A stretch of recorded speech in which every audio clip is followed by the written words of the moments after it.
2010ပြည့်နှစ်စက်တင်ဘာလအမေရိကန်နိုင်ငံတက်ဆက်ပြည်နယ်ဘူမောက်မြို့မှာရှိတဲ့လူစီကားတဲ့နေရာတစ်ခုမှာတည်ရှိတဲ့ဟိုတယ်တစ်ခုရဲ့အခန်းတစ်ခန်းထဲမှာတော့အသက်55နှစ်အရွယ်လူလက်ပိုင်းအမျိုးသားတဦးဟာအေးချမ်းစွာအနားယူနေခဲ့ပါတယ်။သူ့ရဲ့နာမည်ကတော့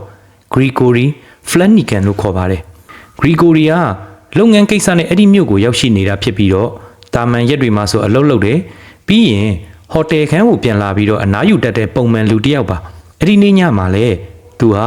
ဟိုတယ်အခန်းထဲကိုဝင်ရောက်ပြီးတော့တကားတွေကိုလော့တီတီချာချာချခဲ့တယ်ဘယ်သူနဲ့မှရန်ဖြစ်တာမျိုးအပြင်လူဝင်လာတာမျိုးလည်းလုံးဝမရှိပါဘူးအခန်းထဲမှာငြိမ်သက်အေးချမ်းနေပြီးတော့သူဟာအဲ့ရပေါ်လဲရင်ရုပ်ရှင်ကြည့်ဖို့ပြင်ဆင်နေခဲ့ပါတယ်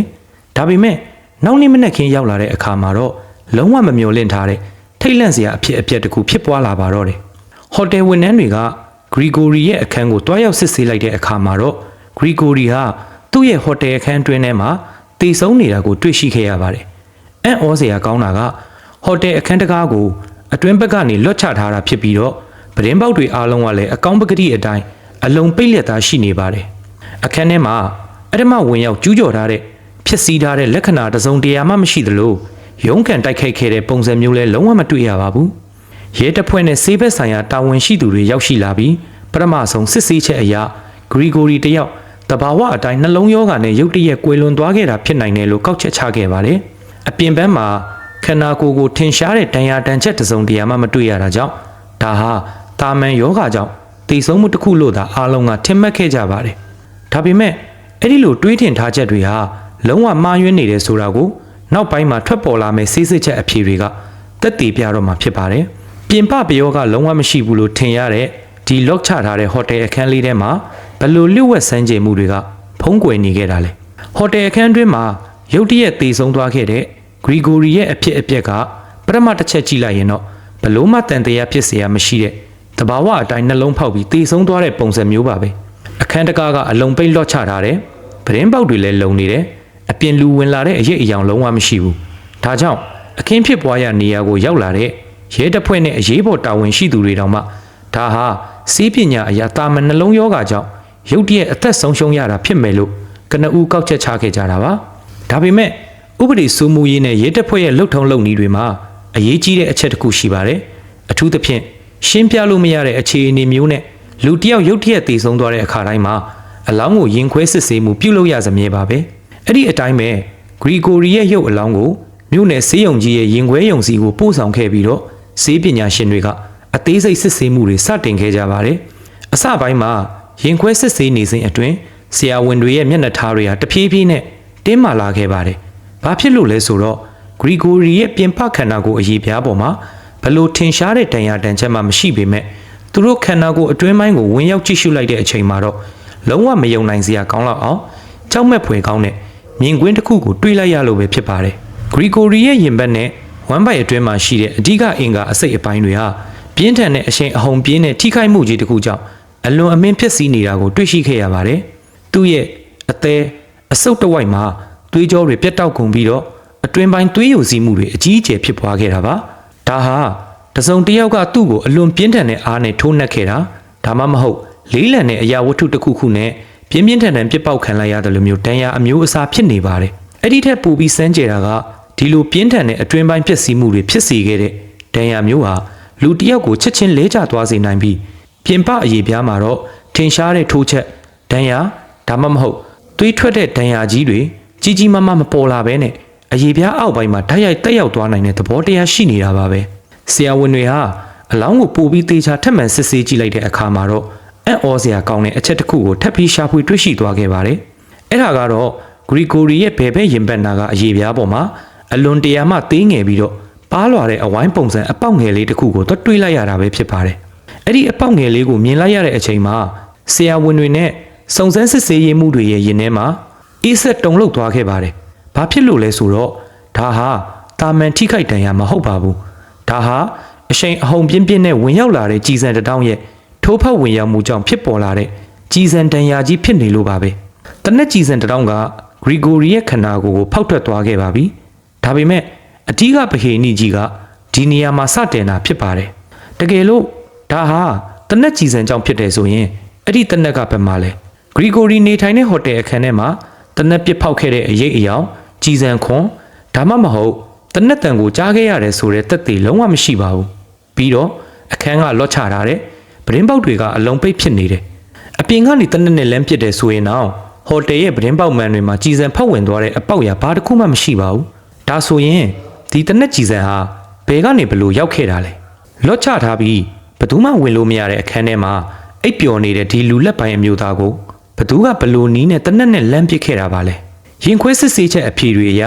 ဂရီဂိုရီရဲ့တေဆုံးမှုဟာနှလုံးရောဂါကြောင့်မဟုတ်ဘဲနဲ့သူ့ရဲ့ခန္ဓာကိုယ်ကိုဖောက်ထွက်သွားခဲ့တဲ့တနက်ကြည်စံတောင်ကြောင့်ဖြစ်တယ်ဆိုတဲ့အမှန်တရားကြီးပေါ်ထွက်လာတဲ့အခါမှာတော့တက်ဆက်ပြည်နယ်ဘူမောက်မြို့ကစုံစမ်းစစ်ဆေးရေးရဲတပ်ဖွဲ့အတွက်အကြီးမားဆုံးခေါင်းကိုက်စရာပဟေနိကြီးစတင်ဖြစ်ပေါ်လာပါတော့တယ်အခန်းကအတွင်းဘက်ကနေလော့ချထားတယ်ဗရင်းပေါက်တွေကလည်းအလုံးပိတ်ဖြစ်နေတယ်အပြင်လူဝင်လာတဲ့လက္ခဏာလည်းလုံးဝမရှိဘူးပြီးတော့အခန်းထဲမှာတနက်ပစ်ခဲ့တဲ့အထောက်အထားတွေကြည်စံခွန်နဲ့တနက်တန်တွေလည်းဘယ်သူမှမကြားခဲ့ရဘူးဒါဆိုရင်ဒီကြည်စံကဘယ်ကနေဘလို့ရောက်လာတာလဲဒီမေးခွန်းကိုဖြေဖို့အတွက်ရဲတပ်ဖွဲ့ဟာဂရီဂိုရီတေဆုံးသွားခဲ့တဲ့ဟိုတယ်ခန်းစီကိုအမြန်ဆုံးပြန်လည်တွားရောက်ခဲ့ကြပါတယ်သူတို့ရဲ့ရည်ရွယ်ချက်ကတော့ဒီခန်းထဲမှာမျက်စိနဲ့မမြင်နိုင်တဲ့တစုံတရာသောလျှို့ဝှက်ချက်ရှိနေသေးသလားဆိုတာကိုတလက်မှချင်းစစ်ဆေးဖို့ပါပဲရဲတပ်ဖွဲ့ဝင်တွေနဲ့ရာဇဝတ်မှုကျွမ်းကျင်ပညာရှင်တွေကအဲ့ရနေရဂရင်ဘေးကနိုင်ရန်တွေမျက်နှာချက်နဲ့ကြမ်းပြင်တွေကိုအနုကြည့်မှန်ဘလူးကြီးတွေကင်ပြီးတော့အသေးစိတ်ရှာဖွေခဲ့ကြပါတယ်အဲ့ဒီလိုစစ်ဆေးနေစဉ်မှာပဲစုံစမ်းစစ်ဆေးရေးမှုတဦးရဲ့မျက်လုံးထဲကိုထူးဆန်းတဲ့အရာတစ်ခုဝင်လာခဲ့ပါတော့တယ်အဲ့ဒါကတော့ဂရီဂိုရီလဲကျတည်ဆုံးနေခဲ့တဲ့ကတင်ရဲ့ဘေးဘက်မှာရှိနေတဲ့ဟိုတယ်အခန်းရဲ့အင်္ဂလိပ်နံရံပေါ်မှာဖြစ်ပါတယ်အဲ့ဒီနံရံပေါ်မှာပုံမှန်မဟုတ်ဘဲနဲ့အလွန်တရာကိုမှတင်းငယ်တဲ့အပေါက်လေးတစ်ခုကိုတွေ့လိုက်ရတာဖြစ်ပါတယ်ရဲတပ်ဖွဲ့ကအဲ့ဒီအပေါက်ငယ်လေးတွေကိုလက်နှိပ်တက်မိနဲ့ထိုးကြည့်ပြီးအနီးကပ်စစ်ဆေးကြည့်လိုက်တဲ့အခါမှာတော့သူတို့ဟာတုံလှုပ်သွားစရာအံ့ဩစရာအချက်အလက်ကြီးတစ်ခုကိုထပ်ပြီးတော့တွေ့ရှိလိုက်ရပါတော့တယ်ဟုတ်ပါတယ်အဲ့ဒီနံရံပေါ်ကအပေါက်ငယ်လေးဟာတာမန်အပေါက်မဟုတ်ပါဘူးအဲ့ဒီအပေါက်ကနေတဆင့်နံရံရဲ့တစ်ဖက်ချမ်းကိုဖောက်ထွက်သွားခဲ့တာဖြစ်ပါတယ်ဒီအချက်ကစုံစမ်းစစ်ဆေးရေးမှုတွေကိုကြီးမားတဲ့အရေးအမွက်တစ်ခုပေးလိုက်တာပဲဖြစ်ပါတယ်ဒီကြီးစံဟာဂရီဂိုရီနေထိုင်တဲ့အခန်းထဲကနေထွက်လာတာမဟုတ်ပါဘူးနံရံရဲ့တစ်ဖက်ချမ်းကနေဖောက်ဝင်လာတာဖြစ်ရမယ်ရဲတပ်ဖွဲ့ဟာအချိန်မဆွဲတော့ဘဲနဲ့ဂရီဂိုရီရဲ့ဟိုတယ်ခန်းနံရံတစ်ဖက်မှာဘသူတွေနေထိုင်လဲဆိုတာကိုစစ်ဆေးဖို့အတွက်အမြန်ဆုံးပြေးသွားခဲ့ကြပါတော့တယ်အဲ့ဒီအချိန်မှာဒီထူးဆန်းတဲ့လူသက်မှုကြီးရဲ့နောက်ွယ်ကတကယ်တရခံတွေကဘသူလဲဆိုတာကိုသိရှိရမယ့်အချိန်နီးကပ်လာခဲ့ပါပြီဂရီဂိုရီဖလန်နီကန်ရဲ့အခန်းနံရံပေါ်မှာတွေ့ရှိခဲ့တဲ့အဲ့ဒီအပေါက်လေးဟာအားလုံးကိုလုံးဝအံ့ဩသွားစေခဲ့ပါတယ်ကြည်စံဟာအပြင်ကနေဝင်လာတာလည်းမဟုတ်ဘူးဂရီဂိုရီကိုယ်တိုင်ပစ်တာလည်းမဟုတ်ဘူးအဲ့ဒါဆိုရင်ဒီကြည်စံဟာအနီးကပ်ဆုံးနံရံတစ်ဖက်မှာရှိတဲ့အခန်းထဲကနေဖောက်ထွက်လာတာသိချနေပါပြီစုံစမ်းစစ်ဆေးရေးမှုတွေဟာချက်ချင်းပဲဂရီဂိုရီရဲ့ဟိုတယ်အခန်းရဲ့တစ်ဖက်ကကက်လက်အခန်းရှိတဲ့စီကိုအပြေးလွှာတွားရောက်ခဲ့ကြပါတယ်သူတို့ရဲ့ရင်ထဲမှာတော့အမျိုးမျိုးသောတွေးတောမှုတွေဖြစ်ပေါ်နေပါတယ်နံရံရဲ့တစ်ဖက်ကအခန်းထဲမှာတစုံတစ်ယောက်ကလူသက်မှုကျူးလွန်နေတာလားဒါမှမဟုတ်အန်ဒီရဲ့ရှိတဲ့ရာဇဝတ်ကောင်တွေပုံအောင်နေတာလားရဲတပ်ဖွဲ့ဝင်တွေဟာလက်နက်တွေကိုအသင့်ကင်ဆွဲပြီးတော့အဲ့ဒီအခန်းတကားဝကိုရောက်ရှိသွားပါတယ်သူတို့ကတကားကိုခောက်ပြီးတော့ဖွင့်ခိုင်းလိုက်တဲ့အခါမှာတော့အထဲကနေတကားလာဖွင့်ပေးခဲ့တဲ့ပုံစံကသူတို့ထင်ထားတာနဲ့လုံးဝကွာခြားနေခဲ့ပါတယ်တကားကိုလာဖွင့်ပေးတဲ့သူတွေဟာအန်ဒီရဲ့ရှိတဲ့ရာဇဝတ်ကောင်တွေလုံးဝမဟုတ်နေပါဘူးသူတို့ဟာရေနံကုမ္ပဏီတစ်ခုမှအလုပ်လုပ်ကိုင်နေကြပြီးတော့လုပ်ငန်းကိစ္စတစ်ခုနဲ့အတူရောက်ရှိနေကြတဲ့တာမန်လူငယ်အလုပ်သမား3ဦးဖြစ်နေကြပါတယ်အဲ့ဒီလူငယ်တွေဟာအလုပ်ကအနားယူချိန်မှာဟိုတယ်ခန်းထဲမှာစုဝေးပြီးတော့ပျော်ပါနေကြတာဖြစ်ပါတယ်ရဲတပ်ဖွဲ့ကသူတို့ကိုချက်ချင်းပဲအခန်းထဲဝင်ရောက်ခွင့်တောင်းပြီးတော့အသေးစိတ်စစ်ဆေးမှုတွေစတင်ခဲ့ပါတယ်အခန်းထဲကိုဝင်လိုက်တာနဲ့ရဲတွေတတိထားမိလိုက်တာကတော့အဲ့ဒီလူငယ်တွေရဲ့အခန်းထဲမှာအရက်ပလင်းတွေပြန့်ကျဲနေပြီးတော့သူတို့အားလုံးဟာအတော်လေးကိုအမူးလွန်နေကြတဲ့ပုံစံရှိနေတယ်ဆိုတာပါပဲအဲ့ဒီနောက်ရဲတပ်ဖွဲ့ဟာဂရီဂိုရီရဲ့အခန်းနံရံနဲ့ကပ်နေတဲ့ဟိုတယ်နံရံဘက်ကိုတွားရောက်ဆက်ဆေးကြည့်တဲ့အခါမှာတော့နံရံပေါ်မှာဝင်ပေါက်တစ်ပေါက်ဖြစ်နေတဲ့ကြည်စံရအပေါက်တစ်ခုကိုရှင်းရှင်းလင်းလင်းထပ်ပြီးတွေ့ရှိလိုက်ရပါတော့တယ်ဒီအချက်ကအားလုံးကိုရှင်းလင်းသွားစေပါပြီအဲ့ဒီကြည်စံဟာဒီလူငယ်တွေနေထိုင်တဲ့အခန်းဘက်ကနေထွက်လာတာအသေးချာပဲဖြစ်ပါတယ်ဒါပေမဲ့မေးစရာရှိတာကဒီလူငယ်တွေကဘာကြောင့်သူတို့ရဲ့ဟိုတယ်အခန်းထဲမှာတနက်နဲ့ပြစ်ဖောက်ခဲ့ကြတာလဲသူတို့မှာဂရီဂိုရီကိုရည်ရွယ်ချက်ရှိရှိနဲ့တပ်ဖြတ်လို့တဲ့ရညိုးရန်စာတစုံတရာရှိခဲ့လို့လားဟ ဟိုတယ်နိုင်ငံတစ်ဖက်ကအခန်းထဲမှာနေထိုင်နေကြတဲ့လူငယ်3ဦးရဲ့မျက်နှာတွေမှာတော့စိုးရိမ်ထိတ်လန့်နေတဲ့အရေးအယောင်တွေအပြည့်ဖုံးလွှမ်းနေပါတော့တယ်။ရဲတပ်ဖွဲ့ကသူတို့ရဲ့အခန်းနိုင်ငံပေါ်ကကြည်စံဖောက်ဝင်ရန်အပေါက်ကိုလက်ညှိုးထိုးပြပြီးတော့တင်းမာတဲ့လေသံနဲ့စစ်ဆေးမေးမြန်းတဲ့အခါမှာတော့အဲ့ဒီလူငယ်တွေဟာတယောက်မျက်နှာတယောက်ကြည့်လိုက်ကြပြီးတော့ဘာပြောရမှန်းမသိဘဲနဲ့အထစ်ထစ်အငေါငေါဖြစ်ကုန်ကြပါတယ်။ရဲတပ်ဖွဲ့က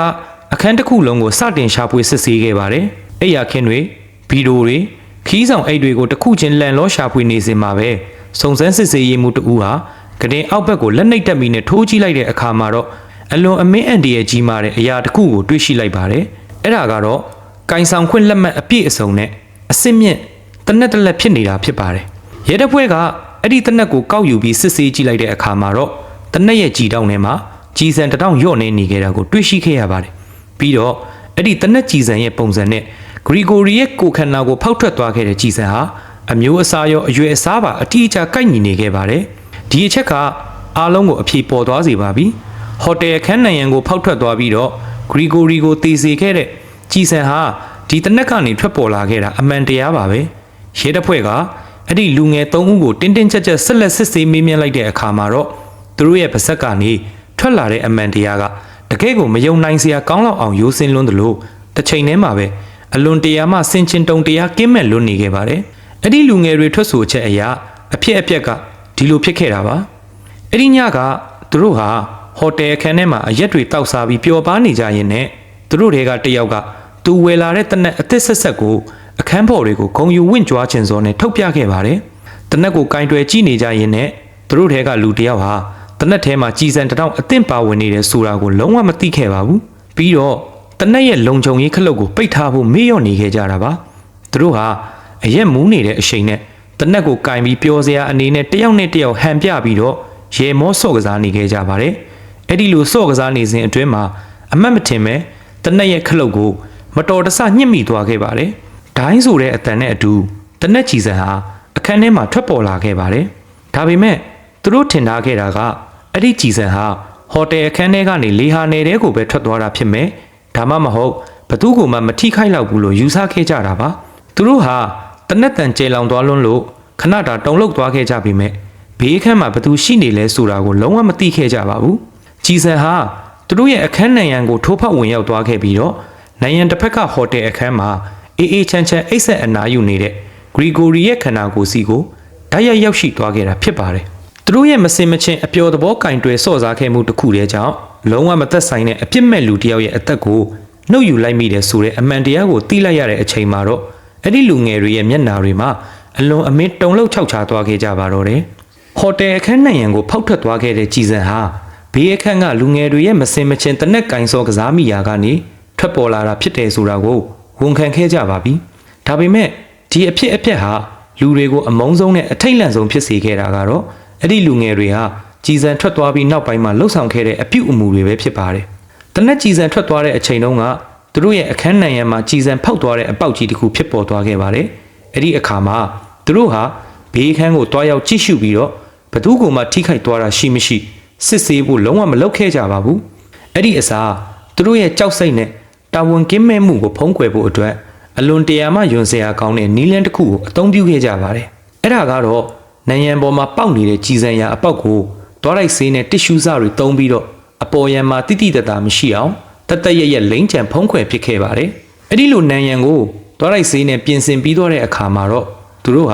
ာဘာမှမဖြစ်ခဲ့သလိုနဲ့ဟိုတယ်အောက်ထက်ကဘားစီကိုဆင်းသွားကြပြီးတော့ဆက်လက်တောက်စားပျော်ပါနေခဲ့ကြပါတော့တယ်။သူတို့ရဲ့အဲ့ဒီလိုပေါ့ဆရက်ဆက်ပြီးတော့တာဝန်မဲ့တဲ့လောက်ရက်တွေကြောင့်နိုင်ငံတစ်ဖက်ကအခန်းမှာအပြစ်မဲ့တဲ့ဂရီဂိုရီဖလန်နီကန်ဟာခန္ဓာကိုယ်အတွင်းပိုင်းသွေးယိုစီးမှုပြင်းထန်စွာဖြစ်ပေါ်သွားပြီးတော့အသက်ရှူရဲလို့တည်ဆုံးနေခဲ့ရတာပ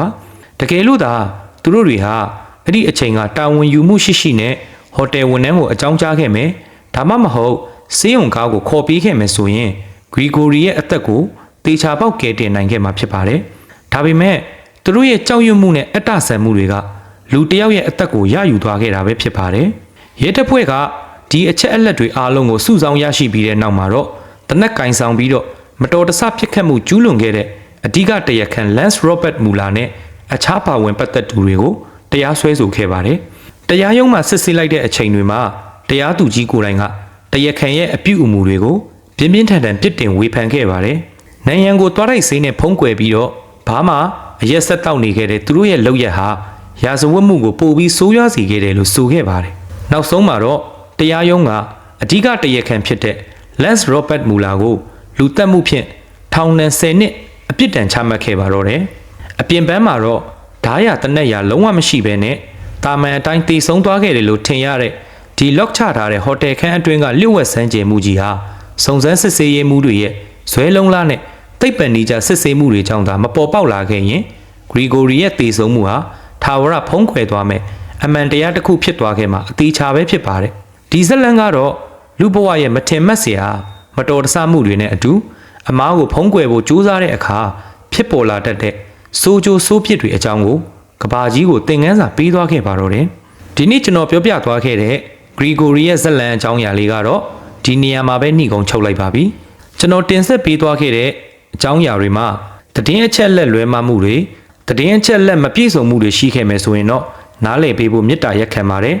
ပြီးတော့ကျွန်တော်ရဲ့တင်ဆက်မှုဟာအခုနားထောင်နေတဲ့မိတ်ဆွေတွေအတွက်ဝေဝါးတွေဖြစ်ခဲ့မယ်နားမလည်မှုတွေဖြစ်ခဲ့မယ်ဆိုရင်တော့ကျွန်တော်ဒီကနေတောင်းပန်မရစေပြီးတော့ကျွန်တော်ရဲ့ Dark Whisper by AK YouTube Channel ဟာဘလို့အကြမ်းဖက်မှုမျိုးကိုမစိုးအာမပေးဘူးဆိုတာကိုအသိပေးပါရစေဗီဒီယိုကိုအဆုံးထိနားထောင်ပေးခဲ့တဲ့အတွက်လည်းအားလုံးကိုအထူးကျေးဇူးတင်ပါတယ်နောက်ထပ်ဗီဒီယိုအသစ်တွေမှာကျွန်တော်တို့အတူပြန်လည်ဆုံတွေ့ကြပါမယ်